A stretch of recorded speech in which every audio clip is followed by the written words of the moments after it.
જય Hind. Gujarati study education ચેનલમાં તમારા દરેકે દરેક મિત્રોનું હાર્દિક સ્વાગત છે. તો આજે આપણે વિડીયોમાં જોવાના છીએ કે ધોરણ 10 અને 12ની બોર્ડની પરીક્ષા ચાલુ થઈ ગઈ છે અને તારીખ 15/3/2000 રોજ 2024ના રોજ મિત્રો તમારે સામાજિક વિજ્ઞાન ધોરણ 10 સામાજિક વિજ્ઞાન મિત્રો પેપર છે. તો સામાજિક વિજ્ઞાનના પેપર માટે મિત્રો તમારી સમક્ષ આપણે મોસ્ટ આઈએમપી પ્રશ્નો લઈને આવ્યા છીએ કે જે એમસીક્યુ પ્રકારના પ્રશ્નો છે. આપણે આની સિરીઝ શરૂ કરી છે. તો આજે આપણે વિડીયો નંબર છે મિત્રો 6 નંબરનો વિડીયો છે કે જેમાં તમને 50 પ્રશ્નો મળશે. એમસીક્યુ પ્રકારના પ્રશ્નો છે અને એની અંદર તમને 251થી પ્રશ્નો 300 સુધીના પ્રશ્નો મળશે. તો વિડીયો પૂરેપૂરો જોજો. જો એમસીક્યુ પ્રકારના પ્રશ્નો છે તો તમને પરીક્ષામાં ખૂબ જ ઉપયોગી થઈ પડશે. તો શરૂઆત કરીએ આપણે વિડીયોની. જોઈએ પ્રશ્ન તમારી સમક્ષ જો શું છે. પ્રશ્ન છે કે શું છે પ્રશ્ન કેવો આપ્યો છે કે કયો હશે વિક્રમાંક દેવ ચરિત વિક્રમાંક દેવ ચરિત એ કયા રાજાની જીવનગાથા વર્ણવતો ગ્રંથ છે? વિક્રમાંક દેવ ચરિત્ર એ કયા રાજાની જીવનગાથા વર્ણવતો ગ્રંથ છે? તો વિક્રમાદિત્ય છઠ્ઠો. શું જવાબ આવશે? વિક્રમાદિત્ય છઠ્ઠો જવાબ આવશે. ઓપ્શન બીજા નંબરનો, એટલે કે ઓપ્શન બી જવાબ આવશે. પ્રશ્ન આપણે આગળ જોઈએ કે સંત તુલસીદાસે કયો છે પ્રશ્ન? સંત તુલસીદાસે અવધિમાં કયો પ્રખ્યાત ગ્રંથ લખ્યો હતો? તો રામચરિત માનસ. કયો આવશે? રામચરિત માનસ. ઓપ્શન ડી જવાબ આવશે. રામચરિત માનસ. ઓપ્શન ડી જવાબ. પ્રશ્ન આપણે આગળ જોઈએ. કયો છે પ્રશ્ન કે પ્રારંભિક કન્નડ સાહિત્યમાં ત્રિમૂર્તિમાં કોનો સમાવેશ થતો નથી? પૂછ્યું છે, જોજો ધ્યાનથી. તો જવાબ આવશે આપેલ તમામનો સમાવેશ થતો નથી. ઓપ્શન ડી જવાબ આવશે, એટલે કે કોઈનો સમાવેશ થતો નથી. ઓપ્શન ડી જવાબ આવશે. પ્રશ્ન આગળ જોઈએ આપણે કે ચાલુક્ય રાજા જેનું નામ છે વિક્રમાદિત્ય છઠ્ઠાની જીવનગાથાને આવરી લેતો ગ્રંથ કયો છે? ચાલુક્ય રાજા વિક્રમાદિત્ય ખરો, પરંતુ છઠ્ઠાની જીવનગાથાને આવરેલો ગ્રંથ મિત્રો કયો છે? તો એ આવશે વિક્રમાંક દેવ ચરિત્ર. કયો આવશે? વિક્રમાંક દેવ ચરિત. ઓપ્શન બી જવાબ આવશે. શું આવશે? ઓપ્શન બી જવાબ આવશે. વિક્રમાંક દેવ ચરિત. પ્રશ્ન આગળ જોઈએ આપણે કે અયોધ્યાના રાજવી રામચંદ્રની કથા કયા મહાકાવ્યમાં આવેલી છે? તો આવશે રામાયણમાં. ઓપ્શન ડી જવાબ આવશે. રામાયણમાં. ઓપ્શન ડી જવાબ રામાયણ. પ્રશ્ન આપણે આગળ જોઈએ. પ્રશ્ન છે શું છે કે નીચેનામાંથી કોનો સમાવેશ વેદાંગમાં થતો નથી? શેમાં થતો? વેદાંગમાં થતો નથી. તો શું આવશે? તો જવાબ આવશે તત્વજ્ઞાન. શું આવશે? જવાબ આવશે આપણો ઓપ્શન બી તત્વજ્ઞાન જવાબ આવશે. મતલબ કે જ્યોતિષ, વ્યાકરણ, ખગોળશાસ્ત્રનો સમાવેશ થાય છે, પરંતુ વેદાંગમાં તત્વજ્ઞાન સમાવેશ થતો નથી. તો જવાબ આવશે ઓપ્શન બી તત્વજ્ઞાન. પ્રશ્ન આપણે આગળ જોઈએ. શું છે પ્રશ્ન? પ્રશ્ન છે કે અમીર ખુસરોની કૃતિ કઈ છે? તો એ છે આશિકા. એ અમીર ખુસરોની કૃતિ જવાબ આવશે ઓપ્શન બી આશિકા. પ્રશ્ન આપણે આગળ જોઈએ કે સંગમ સાહિત્યના 8 કાવ્યનું સંકલન નામનો ગ્રંથ કયો છે? જવાબ શું આવશે? તો મિત્રો જવાબ આવશે એત્તુ. કયો આવશે? એત્તુ થોકઈ. કયો આવશે? એત્તુ થોકઈ. જવાબ આવશે ઓપ્શન બી એત્તુ થોકઈ. ઓપ્શન બી જવાબ આવશે. પ્રશ્ન આપણે આગળ જોઈએ. શું છે પ્રશ્ન? મુલ્લા દાઉદનો ગ્રંથ ચંદ્રયાન એ કઈ ભાષામાં લખાયેલ છે? તો એ આવશે અવધ ભાષામાં. ઓપ્શન બી જવાબ આવશે. અવધ. ઓપ્શન બી જવાબ. પ્રશ્ન આપણે આગળ જોઈએ. શું છે પ્રશ્ન? તો કે ગુપ્ત યુગમાંના વિશ્વ પ્રસિદ્ધ લેખક તરીકે કોની ગણના થાય છે? મિત્રો કોની થાય છે? તો મહાકવિ કાલિદાસ. ઓપ્શન સી જવાબ આવશે કાલિદાસ. ઓપ્શન સી જવાબ આવશે કાલિદાસ. પ્રશ્ન આપણે આગળ જોઈએ. શું છે પ્રશ્ન કે ઋતુસંહાર કયા સાહિત્યકર્તાનો બેનમૂન ગ્રંથ છે? તો કવિ કાલિદાસ. ઓપ્શન બી જવાબ આવશે. મહાકવિ કાલિદાસ એટલે કવિ કાલિદાસ. ઓપ્શન બી જવાબ. પ્રશ્ન આપણે આગળ. શું છે પ્રશ્ન? તો કે સંત કબીરની કઈ રચનાઓ લોક સાહિત્યનું અંગ બની છે? તો એ જવાબ આવશે ઓપ્શન સી દોહરાઓ. ઓપ્શન સી જવાબ દોહરાઓ. પ્રશ્ન આપણે આગળ. શું છે પ્રશ્ન? જો શું છે પ્રશ્ન છે કે બૌદ્ધ સંઘના નિયમો કયા ગ્રંથમાં આપવામાં આવેલ છે? તો જવાબ શું આવશે? વિનય પિટક. શું આવશે? વિનય પિટક એટલે કે ઓપ્શન સી જવાબ આવશે વિનય પિટક. પ્રશ્ન આપણે આગળ જોઈએ કે કુતબુદ્દીનના ગુરુ કોણ હતા? તે ગુરુ હતા શેખ બુહરાન. કોણ હતા? શેખ બુહરાન. જવાબ આવશે ઓપ્શન એ શેખ બુહરાન. ઓપ્શન એ જવાબ. પ્રશ્ન આપણે આગળ જોઈએ.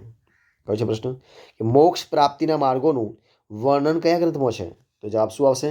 શ્રીમદ ભગવદ્ ગીતામાં છે. ઓપ્શન સી જવાબ આવશે શ્રીમદ ભગવદ્ ગીતા. પ્રશ્ન આગળ કે ભાષાઓની વિવિધતાને ભારતે ખાસ કયા દેશનું સ્વરૂપ આપ્યું છે? તો મિત્રો કોણ આવશે? તો બહુભાષીય. શું આવશે? ઓપ્શન સી બહુભાષીય. ઓપ્શન સી જવાબ આવશે બહુભાષીય. પ્રશ્ન આપણે આગળ જોઈએ કે ભારતના બંધારણના કયા અનુચ્છેદમાં ભારતની માન્ય ભાષાઓનો ઉલ્લેખ કરવામાં આવેલ છે? તો કઈ મિત્રો આવશે? તો અનુચ્છેદ 8ની અંદર. અનુચ્છેદ 8 નંબરમાં. ઓપ્શન ડી જવાબ આવશે અનુચ્છેદ 8. પ્રશ્ન આપણે આગળ જોઈએ. શું પ્રશ્ન? તો કે મહાકવિ ભવભૂતિએ કયો ગ્રંથ લખ્યો છે? તો એમને લખ્યું છે ઉત્તર રામચરિત, ઓપ્શન બી જવાબ આવશે ઉત્તર રામચરિત, ઓપ્શન બી જવાબ ઉત્તર રામચરિત. પ્રશ્ન આગળ કે મુદ્રા રાક્ષસ કયું? મુદ્રા રાક્ષસની રચના કોણે કરી હતી? તો એ કરી હતી વિશાખા દત્ત, ઓપ્શન સી જવાબ આવશે વિશાખા દત્ત, ઓપ્શન સી જવાબ. પ્રશ્ન આગળ જેમાં સરળ અને સુંદર વાક્યો દ્વારા ગહન વિચારો વ્યક્ત કરવામાં આવ્યા છે તે ગ્રંથો કયા કયા છે? તો મિત્રો એ છે ઉપનિષદો. શું આવશે? ઉપનિષદ. જવાબ આવશે ઓપ્શન બી ઉપનિષદો. જોઈએ પ્રશ્ન આપણે આગળ. જો શું છે પ્રશ્ન? પ્રશ્ન તમારી સમક્ષ જો પ્રશ્ન કયો છે? પ્રશ્ન તમારી સમક્ષ છે કે આપેલ કયા વેદમાં યજ્ઞ યાગાદિની વિધિઓ દર્શાવવામાં આવી છે? તો જવાબ આવશે યજુર્વેદ. કયો આવશે? યજુર્વેદ. તો જવાબ આવશે યજુર્વેદ, ઓપ્શન ડી જવાબ આવશે યજુર્વેદ. પ્રશ્ન આપણે આગળ જોઈએ. અશ્વઘોષે શાની રચના કરી છે? મિત્રો અશ્વઘોષે બુદ્ધ ચરિતની, સોની આવશે બુદ્ધ ચરિતની રચના કરી છે, ઓપ્શન ડી જવાબ આવશે બુદ્ધ ચરિત. પ્રશ્ન આપણે આગળ જોઈએ. કયો છે પ્રશ્ન? તો કે આપેલ ગ્રંથમાંથી, શું છે પ્રશ્ન? આપેલ ગ્રંથમાંથી મહાકવિ કાલિદાસ કયા ગ્રંથની રચના કરી છે? જે નીચે ગ્રંથો આપ્યા છે તો જવાબ શું આવશે? આપેલ તમામે તમામ, મતલબ કે રઘુવંશ એમનું છે, કુમાર સંભવ પણ એમનું છે અને અભિજ્ઞાન શાકુંતલમ પણ એમનું છે. જવાબ આવશે ઓપ્શન ડી આપેલ તમામ, ઓપ્શન ડી જવાબ. પ્રશ્ન આપણે આગળ જોઈએ. શું છે પ્રશ્ન? કે રામાયણ અને મહાભારત એ બંને સાહિત્યનો નીચેનામાંથી કયો એક પ્રકાર છે? તો એ છે એ બંને મિત્રો શું છે? એ મહાકાવ્યો છે. રામાયણ અને મહાભારત શું છે? મહાકાવ્ય. જવાબ આવશે ઓપ્શન બી મહાકાવ્યો. જોઈએ પ્રશ્ન આગળ. શું છે પ્રશ્ન? તો કે હિન્દુ ધર્મનું સાર તત્વ કયા ધર્મ સાથે મળતું આવે છે? તો જવાબ આવશે શું જવાબ આવશે? જવાબ આવશે ઇસ્લામ ધર્મ સાથે. જવાબ આવશે option A Islam, option A જવાબ. જોઈએ પ્રશ્ન. શું છે પ્રશ્ન? તો કે નીચેનામાંથી કોનો સમાવેશ મોક્ષ પ્રાપ્તિનો નથી પૂછ્યું છે? તો જવાબ શું આવશે? મિત્રો જે મોક્ષ છે એનો મોક્ષ પ્રાપ્તિનો નથી, બાકી જ્ઞાન કર્મ અને ભક્તિનો છે. બરોબર છે. આગળ જે પ્રશ્ન એટલે કે ઓપ્શન એ જવાબ આવશે. પ્રશ્ન આપણે આગળ જોઈએ. શું છે પ્રશ્ન? તો કે બ્રાહ્મણ ગ્રંથોના પરિશિષ્ટોને શું કહેવા મિત્રો આવે? તો એને કહેવાય આર્યણકો. શું કહેવાય ને? આર્યણકો કહેવાય. જવાબ આવશે ઓપ્શન એ આવશે જવાબ આર્યણકો, ઓપ્શન એ જવાબ. પ્રશ્ન આગળ જોઈએ આપણે કે સંસ્કૃત ભાષાની પુત્રી સમાન કઈ ભાષાને માનવામાં આવે છે? મિત્રો જે હિન્દી છે, હિન્દીને સંસ્કૃતની પુત્રી ગણવામાં. જવાબ આવશે ઓપ્શન બી જવાબ આવશે હિન્દી. ગુજરાતીમાં કયા કવિએ ભક્તિ ગીતો રચ્યા છે? તો એ રચ્યા છે મિત્રો, કોને રચ્યા છે? તો જવાબ આવશે નરસિંહ મહેતા, ઓપ્શન ડી જવાબ આવશે નરસિંહ મહેતા, ઓપ્શન ડી જવાબ. પ્રશ્ન આપણે આગળ જોઈએ. શું છે પ્રશ્ન? વ્રજ અને ખડી બોલી એ કઈ ભાષાના સ્વરૂપો છે?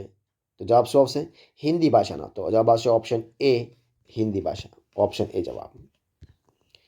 બુદ્ધ અને તેના શિષ્યો વચ્ચેના સંવાદોને કયા ગ્રંથમાં સંગ્રહિત કરવામાં આવેલ છે?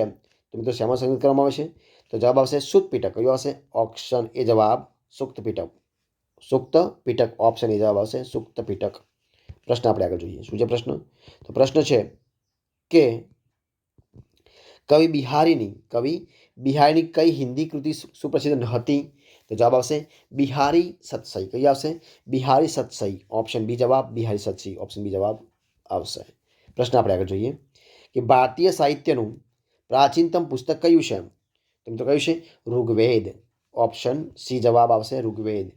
પ્રશ્ન તો કે શું છે પ્રશ્ન? ભારતને ઇતિહાસ અને લેખનની પરંપરાથી કોણે પરિચિત કરાવ્યું હતું? તો એ કરાવ્યું હતું તુર્ક લોકોએ. કોણે મિત્રો કરાવ્યું? તુર્ક લોકો. જવાબ આવશે ઓપ્શન બી તુર્ક લોકોએ, ઓપ્શન બી જવાબ આવશે તુર્ક લોકોએ.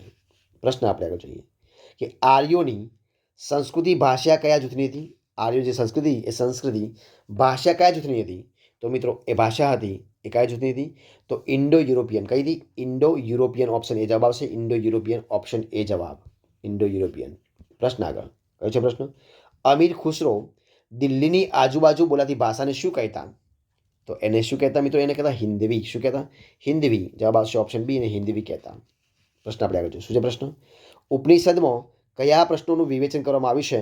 ઉપનિષદમાં કયા પ્રશ્નનું વિવેચન કરવા મિત્રો? જવાબ આવશે દાર્શનિકનું. જવાબ આવશે ઓપ્શન ડી દાર્શનિક, ઓપ્શન ડી જવાબ દાર્શનિક. પ્રશ્ન આપણે આગળ. શું છે પ્રશ્ન?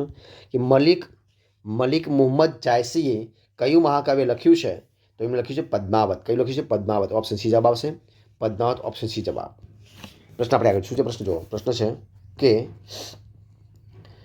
અમીર ખુસરોના ગુરુ કોણ હતા મિત્રો? તો અમીર ખુસરો મિત્રો ગુરુ કોણ હતા?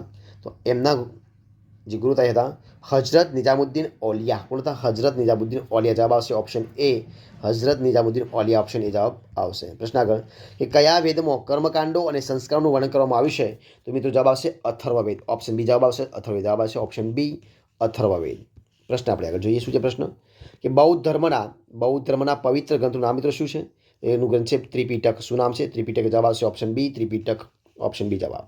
પ્રશ્ન આગળ કે વિશ્વનો સૌથી મોટો કાવ્ય ગ્રંથ કયો છે? તો જવાબ આવશે મહાભારત. શું છે? મહાભારત. જવાબ આવશે ઓપ્શન સી મહાભારત. પ્રશ્ન આગળ જોઈએ આપણે. કયો છે પ્રશ્ન? કે વર્તમાન સમયે ઉપયોગમાં લેવાતી ભારતની મોટાભાગની ભાષાઓ કઈ ભાષાઓનો પ્રભાવ સ્પષ્ટ દેખાઈ આવે છે? મિત્રો સંસ્કૃત ભાષા. ઓપ્શન ડી જવાબ આવશે સંસ્કૃત ભાષા. ઓપ્શન ડી જવાબ સંસ્કૃત. પ્રશ્ન આપણે આગળ જોઈએ. શું છે પ્રશ્ન? કે કૌટિલ્ય એટલે કે ચાણક્ય કે કૌટિલ્યએ કયા ગ્રંથની રચના કરી હતી? જવાબ શું આવશે? અર્થશાસ્ત્ર એટલે કે ઇકોનોમિક્સ. ઓપ્શન એ જવાબ આવશે અર્થશાસ્ત્ર. ઓપ્શન એ જવાબ. પ્રશ્ન આગળ કે કાશ્મીરના ઇતિહાસ આલેખતો ગ્રંથ જણાવો. તો એ ગ્રંથ કયો છે? જવાબ આવશે રાજ તરંગીણી. શું આવશે? ઓપ્શન ડી જવાબ આવશે રાજ તરંગીણી. ઓપ્શન ડી જવાબ. પ્રશ્ન આપણે આગળ જોઈએ. શું છે પ્રશ્ન? પ્રશ્ન છે કે મહાકવિ બાણની કૃતિ કઈ છે? તો એ છે મિત્રો કાદંબરી. કઈ છે? કાદંબરી. જવાબ આવશે ઓપ્શન ડી. ઓપ્શન ડી જવાબ કાદંબરી. ઓપ્શન ડી જવાબ. પ્રશ્ન આપણે આગળ જોઈએ. શું છે પ્રશ્ન? પ્રશ્ન છે કે દ્રવિડ ભાષાના વિખ્યાત કવિ તિરુવલ્લુવરે કયા ગ્રંથની રચના કરી છે મિત્રો? તો એમને કરી છે કુરલ ગ્રંથ. કઈ આવશે? કુરલ. ઓપ્શન સી જવાબ કુરલ. પ્રશ્ન આપણે આગળ જોઈએ કે કુલ કેટલી ઋચાનો સંગ્રહ ઋગ્વેદમાં કરવામાં આવેલ છે મિત્રો? તો 1028 ઋચા. કેટલી આવશે? 1028 ઋચા. જવાબ આવશે ઓપ્શન એ 1028 ઋચા. પ્રશ્ન આપણે આગળ જોઈએ. કયો છે પ્રશ્ન? તો પ્રશ્ન આપ્યું છે કે મહાભારતમાં લગભગ કેટલા શ્લોકો છે મિત્રો? તો 1,00,000 શ્લોકો છે. જવાબ શું આવશે? 1,00,000. જવાબ આવશે ઓપ્શન બી 1,00,000. પ્રશ્ન આગળ અને આ વિડીયો છેલ્લો પ્રશ્ન જો. શું છે પ્રશ્ન? પ્રશ્ન છે કે ભારવીનો પ્રસિદ્ધ ગ્રંથ કયો છે? મહાકવિ ભારવીનો પ્રસિદ્ધ ગ્રંથ કયો છે? તો આવશે ઓપ્શન સી જવાબ કિરાતાર્જુનીયમ. શું આવશે? ઓપ્શન સી જવાબ કિરાતાર્જુનીયમ. ઓપ્શન સી જવાબ. તો મિત્રો અહીંયા આપણે 50 પ્રશ્નનો વિડીયો સંપૂર્ણપણે પૂરો કરી છે. એટલે કે 300 વિડીયો પ્રશ્નો જે આપણે પૂરા થઈ ગયા છે. તો જો તમને મારો વિડીયો ગમ્યો હોય તો લાઇક કરો, કોમેન્ટ કરો, તમારા મિત્રો વિડીયો શેર કરો અને છેલ્લે ચેનલમાં નવા હોય ચેનલ સબસ્ક્રાઇબ ન કરી હોય તો ગુજરાત એજ્યુકેશન ચેનલ સબસ્ક્રાઇબ કરવા માટે વિનંતી છે. અને મારા આ વિડીયોને પહેલાથી છેલ્લે સુધી જોવા માટે તમારા દરેક મિત્રો દિલથી ખૂબ ખૂબ આભાર માનું છું. ફરી મળીશું એક નવા વિડીયો સાથે, નવા ટોપિક સાથે. બની રહો. જય હિન્દ, જય ભારત. અને છેલ્લે તો કહું છું કે બોર્ડની પરીક્ષા માટે દરેક મિત્રોને, વિદ્યાર્થીઓને મારા તરફથી all the best of luck. જય હિન્દ, જય ભારત, જય ગરવી ગુજરાત.